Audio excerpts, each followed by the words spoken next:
Di ba ang dali-dali yung sabihin sa magiging kasintahan ninyo na I love you? Pero bakit ang hirap-hirap banggitin ang salitang mahal kita, mang, ang, para sa mga magulang ninyo?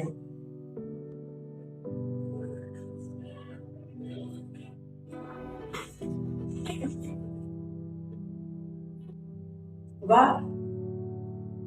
Ang sakit pakinggan eh.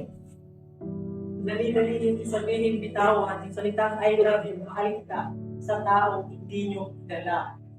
Pero sa sarili mong magulang, sa tatay, nanay mo, bakit hindi mo man lang masabi pag mahal ko kayo? Okay, class, pag-uwi ninyo sa bahay ninyo, kung makita niyo man si mama o si papa ninyo, huwag na kayong magsalita.